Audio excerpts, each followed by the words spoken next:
مشکل افغانستان یک مشکل پیچیده هست. جنبه های داخلی دارد، جنبه های منطقوی و جنبه دنیایی یا بین المللی. من آمدم در تاجیکستان تا با مقامات تاجیک درباره کوشش های من اول به اونا اطلاع بدم که تا حال من چی کار کردم و بعداً مشوره کنم که ببینم چی پیشنهادات، چی نظریات، چی مشوره های تاجیک ها دارن در این قسمت. طالب ها میتونن با اساس موافقه با افغان های دیگر غیر طالب به شمول حکومت که جزء حکومت آینده افغانستان باشند. این یکی از مسائلی است که افغان ها باید بین خود روش بحث کنن که چطور جنگ در افغانستان ختم میشه، چی داد و گرفته برای ختم این جنگ لازم است. داعش یک خطری هست برای دنیا، برای طبعا آسیای مرکزی جزء دنیا هست و در افغانستان داعش یک مشکل هست در مناطق، خصوصا در مناطق فعلا در مناطق مثل کنر که در شرق افغانستان هستش و در ننگرهار که هم در شرق هستم در مرز پاکستان و طالب ها با اونا در جنگ هستن و ما هم با اونها در جنگ هستیم با داعش و این دو جنگ مستقیما جدا هستن از یکدیگر. اونا به دلایل خود با داعش می جنگن، ما به دلایل خود و داعش نمیتونه که جزء گفتمان یا جزء مذاکره در افغانستان باشه. عناصر خارجی درش هست. ما در باره یک چارچوب با طالب ها صحبت کردیم که 4 چیز دارد. یکی این که استفاده از اراضی افغانستان، خصوصا اراضی که فعلا زیر کنترل طالب هاست و اگر اونا جزء حکومت شوند در تمام افغانستان، که به تروریستا اجازه داده نشود که از اراضی افغانستان به ضد آمریکا، به ضد دوستای آمریکا یا به ضد هیچ کشوری استفاده شود. این به شمول تاجیکستان.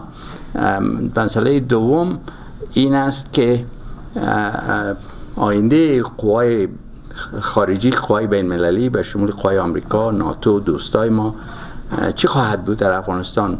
مسئله سوم گفتمان بین افغان ها و مذاکره بین افغان ها هست که یک راه حل سیاسی، یک پلان برای حل مشکل داخلی افغانستان که افغان ها با در نظر داشته مفکوره های مختلف، ارزش های مختلف میتونن روی پلان سیاسی برای ختم جنگ موافقه بکنن و یک شراکت وسیع داشته باشند در حکومت آینده افغانستان. و مسئله چهارم مسئله آتش بس دائمی و کلی هست. درباره حقوق خانم ها پرسیدین.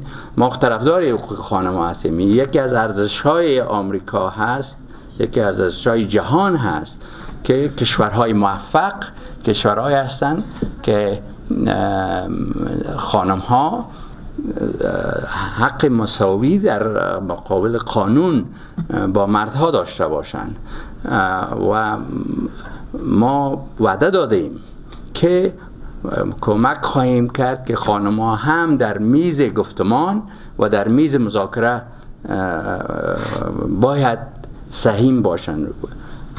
و درباره سیاست روسیه پرسیدین. ما با روسیه به یک تفاهم رسیدیم و همکاری داریم میکنیم برای حل مشکل افغانستان، برای صلح در افغانستان. ما میخواهیم که روسیه رول مثبتی برای آوردن صلح در افغانستان بازی کند، همچنان چین، همچنان همسایه‌های افغانستان، همچنان کشورهای پرنفوذ دیگه که مثل کشورهای اروپا میتونن رول مثبتی بازی کنن و ما پیشرفت کردیم در به وجود آوردن یک اجماع بین المللی برای صلح در افغانستان و امیدوار هستیم که از اجماع بین المللی کمک بکند به اجماع منطقوی و به اجماع داخلی در داخل افغانستان. اگر یک گروه یا یک قوم یا یک مذهب و یک حزب بخواهد همه چیز را به دست خود بگیرد و از استفاده و از قدرت دیگر را از صحنه بخواهد، از صحنه سیاسی از اقتصادی دور کند، جنگ نتیجهش است. این تجربه 40 سال است در افغانستان و اگر یکدیگر را پذیرفتن و راه حل همه شمول، اما به اساس یک فرمول، به اساس یک قانون که مساویانه تطبیق شود، بالای همه بدون در نظر که پشتون است که تاجک است، این راه حل به نظر من برای افغانستان هست. اما باید اونا برای خود فیصله کنن. ما حاضریم مشوره بدیم، ما حاضریم کمک کنیم. بالاخره افغان ها باید برای خود فیصله کنن. امریکا 18 سال است که در افغانستان در جنگ است و جنگ خیلی طولانی شده و رئیس جمهور آمریکا میخواهد این جنگ های طولانی را ختم بده و به شمول افغانستان و مصرف آمریکا را که خیلی زیاد است، از 30 تا 50 بیلیون دلار در سال، کمتر کنه. مشکلات دیگه در داخل آمریکا است، در دیگر کشورها است که آمریکا باید به اونها هم توجه کنه. ما اراده قوی داریم و میخواهیم که این جنگ را ختم بدیم. صلح برای منطقه آسیای مرکزی به خصوص خیلی مهم است. تاجیکستان به نظر من طرفدار کوشش‌های ما هستند که در افغانستان صلح بیاد. نگرانی‌های هم دارن، مثل برادر پیشتر گفتن که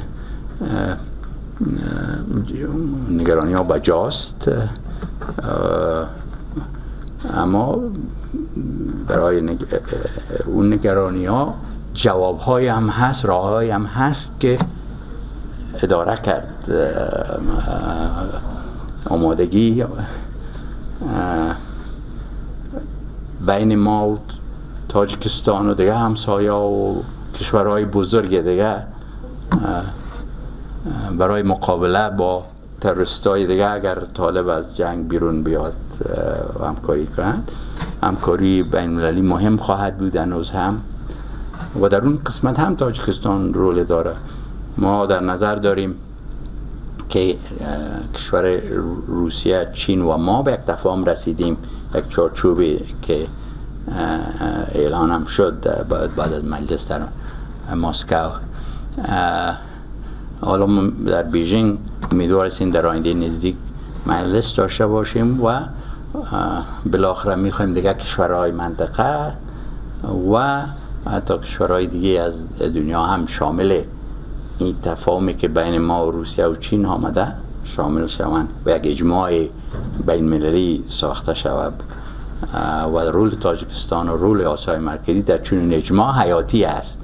اما بازم من تکرار میکنم همکاری بیشتر حاضر هستیم با منطقه به شمول تاجیکستان برای رسیدن به صلح در افغانستان، برای پیاده کردن هر موافقه‌ای که صورت میگیره و برای استفاده از صلح در افغانستان به نفع منطقه، برای نزدیک ساختن منطقه با هم دیگر از نگاه زیربناهای تجارتی، ترانسپورتی و مقابله با افراطگری و تروریسم و برای رفاه و پیشرفت اقتصادی. خصوصا چون این کاری برای افغانستان مهم است که یک پل منطقوی شود بین آسیای مرکزی و جنوب آسیا و دنیا. فاصله بین تاجیکستان تا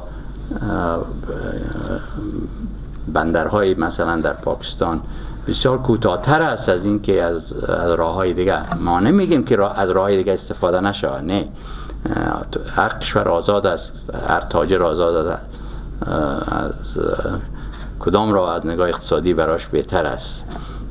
اما هر قدر راه‌ها تعدادشان زیاد باشه همون قدر خوب است. طبعا ما نگرانی بخصوص درباره ایران داریم که شما در جریان هستین در اون باره، اما مخالفت نداریم با راه‌های دیگه‌ای که چی از شمال است، چی از شرق است، چی از غرب است. این یک راهی از جنوب هم باز اگر درش باز شود برای آسیای مرکزی به خصوص خیلی مفید خواهد بود.